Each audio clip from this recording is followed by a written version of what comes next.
Hello दोस्तों, बार बार दस्त लगना और साथ ही साथ कभी ना कभी अनवांटेड बैक्टीरियल इन्फेक्शन हो जाना, ऐसी छोटी मोटी बीमारियों का हर कोई शिकार होता है। आज हम बात करने वाले हैं बैक्टीरियल इन्फेक्शन एवं पैरासाइट इन्फेक्शन को ठीक करने वाली दवाई के बारे में। आज हम बात करने वाले हैं ओफ्लॉक्सासिन ऑनिडाज़ोल टेबलेट के बारे में। आज हम कवर करेंगे ओफ्लॉक्सासिन ऑनिडाज़ोल टेबलेट के फायदे क्या है, उसकी साइड इफेक्ट क्या है, उसके पॉपुलर ब्रांड नेम्स क्या है और वो कैसे काम कर दिए। और अगर आप ओफ्लॉक्सासिन ऑनिडाज़ोल टेबलेट का इस्तेमाल कर रहे हो तो कौन से ऐसे प्रिकॉशन है जो आपको ध्यान में रखना बहुत ही ज्यादा जरूरी है। नमस्कार दोस्तों, आप सभी का स्वागत है आपके अपने YouTube channel your pharma friend में। मैं हूं आपका दोस्त Diwan Solanki. So let's learn the new things. अगर आप इस चैनल पे नए हो और मुझे पहली बार देख रहे हो तो चैनल को सब्सक्राइब कर दीजिए, साथ ही साथ बेल आइकन को भी क्लिक कर दीजिए ताकि आने वाली हर कोई वीडियो आप मिस ना करें। अब हम जानते हैं ओफ्लॉक्सासिन एवं ऑनिडाज़ोल टेबलेट के पॉपुलर ब्रांड नेम्स क्या हैं, जिसमें है ओसोनो, जेनोसिन ओएस, ऑर्नियो, जेनफ्लॉक्स ओजेड टेबलेट। ये पॉपुलर ब्रांड नेम्स है। आपको अपने एरिया एवं डॉक्टर के हिसाब से इनमें से कोई भी ब्रांड मिल जाएगा, लेकिन उसका जो जेनरिक ब्रांड नेम रहेगा वो रहेगा ओफ्लॉक्सासिन एंड ऑनिडाज़ोल टेबलेट। अब हम जानते हैं ओफ्लॉक्सासिन एंड ऑनिडाज़ोल टेबलेट कैसे काम करते हैं। ये दो एंटीबायोटिक का मिश्रण है। तो ओफ्लॉक्सासिन जो रहता है वो आपकी बॉडी में जाके आपकी जो बैक्टीरियल सेल्स रहती है उसको प्रिवेंट करता है, और ऑनिडाज़ोल जो रहता है वो आपकी बॉडी में जाके पैरासाइट एवं अनएरोबिक बैक्टीरिया को खत्म कर देता है। अब हम जानते हैं ओफ्लॉक्सासिन एंड ऑनिडाज़ोल टेबलेट के फायदे क्या है, जिसमें दस्त यानी कि डायरिया। अगर किसी बंदे को बहुत ही ज्यादा दस्त लग रही है, वो ज्यादातर होता है इन्फेक्शन की वजह से, तो उसमें ओफ्लॉक्सासिन एंड ऑनिडाज़ोल टेबलेट दी जाती है। ये उसमें बहुत ही अच्छा रिजल्ट देती है। उसके बाद है UTI infection, urinary track infection. उसमें आपको बहुत ही ज्यादा जलन होती है और साथ ही साथ दर्द भी महसूस होता है। तो उस कंडीशन में भी आप ओफ्लॉक्सासिन और ऑनिडाज़ोल टेबलेट का इस्तेमाल कर सकते हो। टाइफॉइड फीवर, टाइफॉइड में हवा एवं पानी के कारण आपको इन्फेक्शन हो जाता है, तो उसमें भी आप ये दवाई का इस्तेमाल कर सकते हो। वजाइनल इन्फेक्शन, ये ज्यादातर पाया जाता है महिलाओं में, जिसमें वजाइनल डिस्चार्ज की वक्त और साथ ही साथ यूरिन के डिस्चार्ज के वक्त उनको बहुत ही ज्यादा दर्द होता है और जलन भी होती है, तो उसमें भी ये दवाई का इस्तेमाल होता है।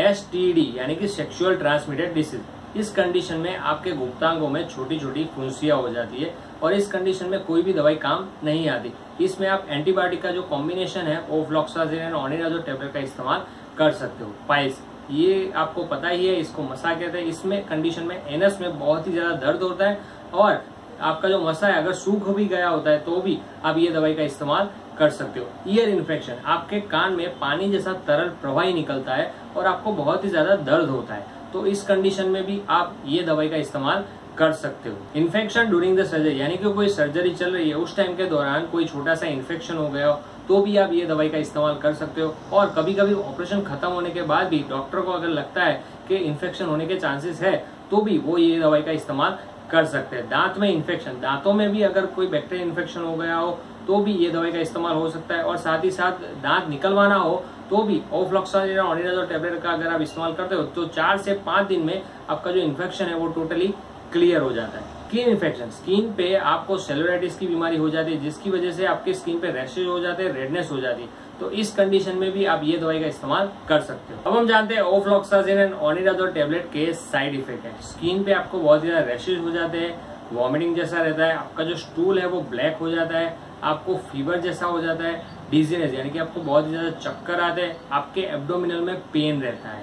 अब हम जानते हैं ओफ्लॉक्सासिन एंड ऑनिडाज़ोल टेबलेट का डोज क्या है। इसका जो नॉर्मल डोज है वो है सुबह शाम 1 गोली खाना खाने के बाद। ये जो टाइम पीरियड रहता है वो रहता है 5 से 7 दिन का टाइम पीरियड। अगर किसी को वजाइनल इन्फेक्शन एवं डायरिया हो गया है तो उसका जो टाइम पीरियड रहता है वो रहता है 7 से 14 दिन तक, सेम डोज यानी कि सुबह शाम 1 गोली खाना खाने के बाद। अब हम जाते हैं, अगर आप ओफ्लॉक्सासिन एंड ऑनिडाज़ोल टेबलेट का इस्तेमाल कर रहे हो तो कौन सी ऐसी चीज है जो आपको ध्यान में रखना जरूरी है, यानी कि प्रिकॉशन। एलर्जी, अगर आप ये दोनों कंटेंट से अगर आपकी स्किन पे एलर्जी हो जाती है तो आपको ये दवाई का सेवन नहीं करना है। टेंडिटाइटिस, ये एक ऐसी कंडीशन है जहां पे आपके मसल्स एवं बोन की बीच में एक फाइबर रहता है जिसे कहते हैं टेंडन्स। अगर किसी पेशेंट में टेंडन्स जो होता है वो रप्चर यानी कि खत्म हो जाते हैं, तो अगर आप ये लंबे समय तक ये दवाई का इस्तेमाल कर रहे हो तो उसमें टेंडन्स रप्चर होने की संभावना हो जाती है, तो ये ध्यान में रखना भी बहुत ही ज्यादा जरूरी है। माइस्थेनिया ग्रेविस, एक ऐसी कंडीशन है जहां पे आपके जो स्केलेटल मसल्स जो रहते हैं वो बहुत ही ज्यादा वीक हो जाते हैं। अगर आपको ये बीमारी है तो आपको ओफ्लॉक्सासिन और ऑनिडाजोल टेबलेट जो है उसका इस्तेमाल नहीं करना है। प्रेगनेंसी एवं ब्रेस्ट फीडिंग वुमन में भी ये दवाई का सेवन रिकमेंडेशन नहीं है। अगर ब्रेस्ट फीडिंग वुमन में ये दवाई नेसेसरी है और लेना पड़ेगा, ऐसा जरूरी है, तो आपको ब्रेस्ट फीडिंग जो है वो टोटली बंद करना पड़ेगा और आपकी ट्रीटमेंट खत्म हो जाए, उसके बाद आप ब्रेस्ट फीडिंग रिज्यूम कर सकते हो। एंटीबायोटिक रेजिस्टेंस, आपके डॉक्टर ने जिस हिसाब से कोर्स आपको दिया है ओफ्लॉक्सासिन एंड ऑनिडाजोल टेबलेट का, ये आपको खत्म करना जरूरी है, क्योंकि अगर आप खत्म नहीं करते तो आपको एंटीबायोटिक रेजिस्टेंस होने की संभावना बढ़ जाती है। फोटो सेंसिटिविटी, अगर आपको ये थेरापी अभी आप फिलहाल चल रही है तो आपको सनलाइट में नहीं जाना है। अगर बहुत ही ज्यादा नेसेसरी है तो सनस्क्रीन लोशन लगा के जाना जरूरी है।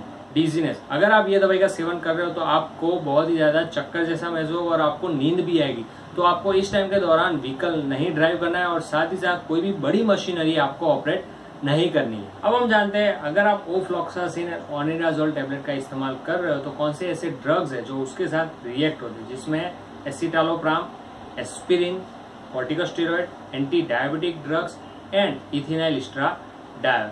अब हम जानते हैं कौन से ऐसे डिसीज है जो उसके साथ रिएक्ट होते हैं, जिसमें सीएनएस के रिगार्डिंग, यानी कि सेंट्रल नर्वस सिस्टम। अगर आपको ब्रेन का कोई डिसऑर्डर है तो भी आपको ये दवाई का सेवन नहीं करना है। कोलिटाइटिस, यानी कि आपके जो लार्ज इंटेस्टाइन है उसमें सूजन आ गई हो तो भी आपको ये दवाई का सेवन नहीं करना है, क्योंकि ये दवाई लेने की वजह से आपके स्टमक में रहे अच्छे बैक्टीरिया यानी कि गुड बैक्टीरिया खत्म हो जाते हैं। किडनी डिसऑर्डर, अगर आपको किडनी की कोई भी बीमारी है तो भी आपको ये दवाई का सेवन नहीं करना है। अगर आप ये दवाई का सेवन करते हो तो आपकी जो किडनी की कंडीशन है वो और ज्यादा बिगड़ जाएगी।